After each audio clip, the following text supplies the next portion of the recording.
Welcome back, welcome back. Now we're gonna start this series of Who Are You? Because I know who I am. Took me a long time. But now you gotta go on that look. Who are you? I'm talking to every single nation in the world. What's your real name? Where's your original homeland? Hello, and thank you for clicking on this video. This video is the third in a series of videos that I am producing in order to bring awareness back to the knowledge that Europe was once a continent ruled by men and women of color. My goal is to tell the truth about our shared history. This video provides evidence of those black Europeans and debunks the theory that all black people are from Africa. Please also understand, I have nothing against African people. However, the term African American, which was coined in the 80s, should not be universally used for anyone that happens to look like they have African features. So if the word Africa just came out in the 80s, should I have the power to say I'm not a fucking black African American? Cause it's not real? You made it up. The prevailing thought amongst the scientific community is that mankind started in Africa. Therefore, whether you are black or white, or in between, you are from Africa. So applying It's not that what the logic, Bible said. how long do you have to be away from your home continent to be called something else? My point is, if black people settled in Europe thousands of years ago, they would have been Europeans, just like we refer to white people that come from Europe. It took about 100 years of colonial living in America before white Europeans considered themselves Americans, right? So, a little bit more about this video. I was born here. I'm going to show you how the European men of color fought and died in the American Revolution alongside white Europeans in order to pull away from foreign monarchs and to eventually form the United States. Some of the people that came from Europe voluntarily to America were indentured servants working off the cost of their voyage. However, many of the individuals came under involuntary status because they were undesirables in their home countries. It has been told to us through modern history. Do you understand what that means? That means when they started sending everybody to America, they were all criminals. They were the throwaways. So when you say my grandfather this and he was a fucking criminal from another country, nigga, and his records to prove it. And many of these Europeans were pushed out of Oh, nobody likes the actual records. We ain't talking no more, nigga. that this is far from the truth. Many of these people were convicts or former convicts that were not contributors to society.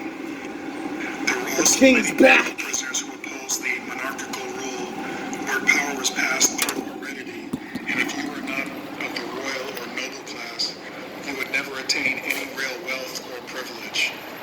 A great video to watch that provides excellent information on who the indentured servants were was produced by Karamil Awa.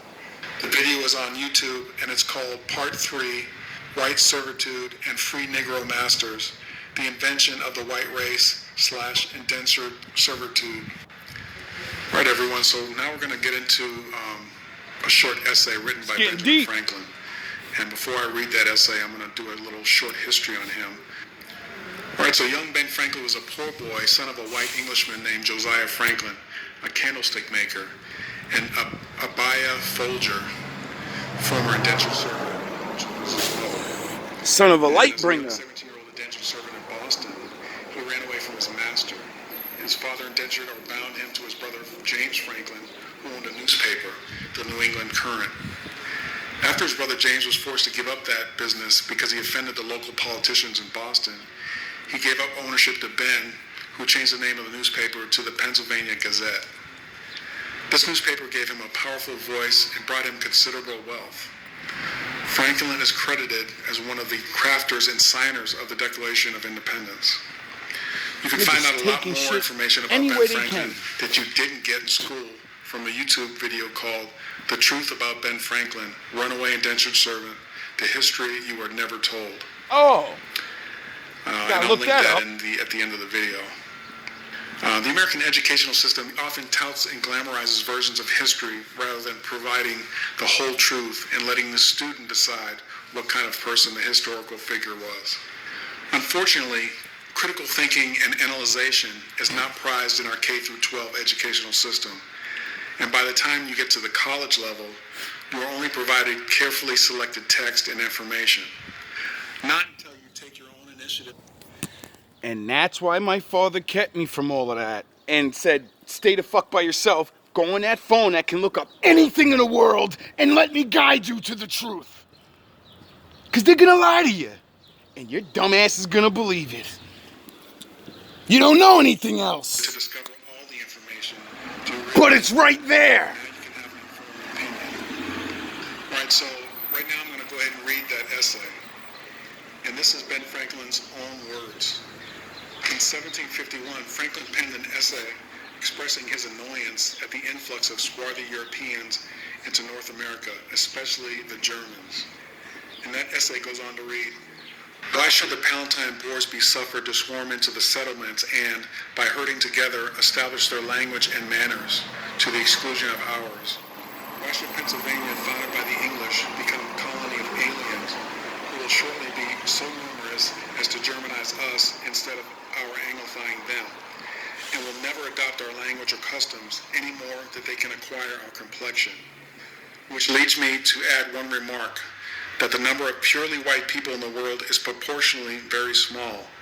All Africa is black or tawny, Asia chiefly tawny, America, exclusive of the newcomers, wholly so, and in Europe, the Spaniards, Italians, French, Russians, and Swedes are generally of what we call a swarthy complexion, as are the Germans also, the Saxons only excepted. Do you hear him name all those countries and say, they're swarthy? You know what the fucking word swarthy means? Black! Yeah! That's what swarthy means. So if all those places is black and majority filled with black people, you're telling me they wasn't running shit and then they got overtaken? Cause how you got the majority, but you didn't do nothing? Huh? Like, see, that's why they changed the words. See, we used to say the real words back in the day, swarthy. Now we say the word black.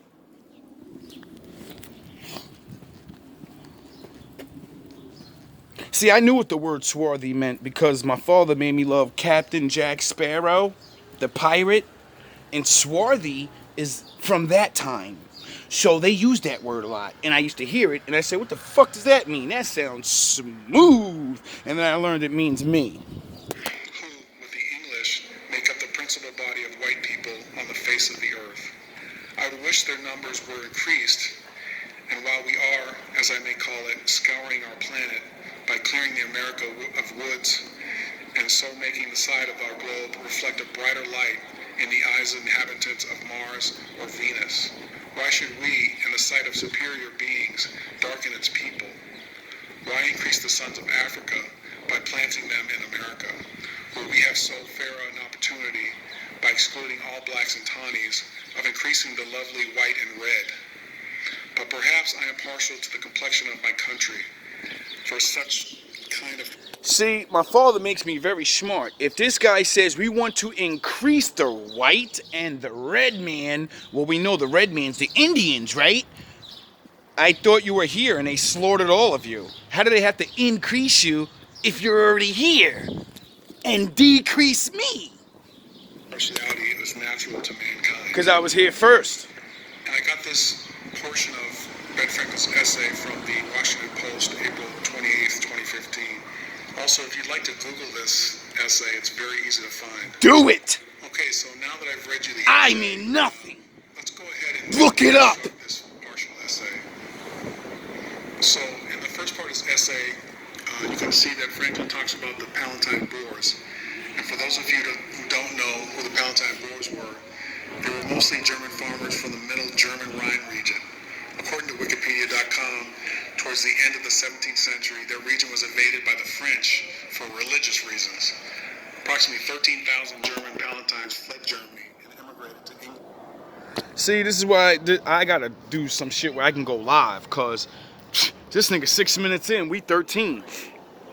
Did you know that in this day and age, not back then, a black guy figured out that French people are really black and that they stole their fucking names. So by the law, you know, the white people, they still run shit. They said, Shit, he caught us. All right, you got that. We ain't allowed to call ourselves French no more. Do you still call them French? Yes. Lawfully, you're not supposed to. So, where you from? Where you from? And seeking refuge. Where you from? Successfully tried to Huh? assimilate them into their society. But in 1710, England transported 3,000 Valentines to New York, where they worked in camps and became indentured servants. Eventually, more Germans arrived and they spread out and formed communities all over the colonies. Okay, so let's take a look at the part where Franklin mentions that the Germans were establishing their language and manners to the exclusion of ours. What he's saying is that the Germans were not easily giving up their culture for the English culture. In my opinion, this is why they were pushed out of England. And then Franklin goes on to say, why should Pennsylvania, founded by the English, become a colony of aliens? When he says aliens, that he's talking about. Okay, so now that we know that all back then, that word alien was there and it would describe people. Okay? So stop thinking that's a new word. The Bible has that word too. And then he says, who will shortly be so numerous as Means to foreigner. instead of our anglifying them. Anglifying means to make someone or something more English. We're so all reading aliens further, he now. says, and will never adopt our language or customs any more than they can acquire our complexion. Okay, so that's the most important phrase for me. Franklin says these Germans will not be able to acquire our complexion, our meaning the English complexion. What is the English complexion? And well, according to Franklin, the English had a white complexion. And as a side note, that is not entirely true, but that's for another video. So that means that the Germans had a different complexion, obviously. As we reread earlier, the Germans were swarthy, and swarthy means dark complexioned or black. Not exactly what we were told in our history books, right? All right, so Franklin continues on and says, the number of purely white people in the world is proportionally very small. Okay, and this is a significant statement. It means that the rest of the world was non-white. Okay, and I mention this because it corroborates my first video that asserts that white complexioned people are a very recent occurrence as far as humanity is concerned. And if this is a confusing concept for you, please watch my video titled Black European History Revealed. Okay, so continuing on with Franklin, he says, all Africa is black or tawny. And of course, that's not a secret, right? The word tawny means light brown. Okay? And then he says, Asia chiefly tawny, America exclusive of the newcomers wholly so. So basically he's saying that the American... Oh, yeah, the spirit said, nah, you wildin', dog. Yo, the spirit said, chill, nigga. You telling the truth on some other shit. We gotta knock your phone over. The wind blew quick on a nigga.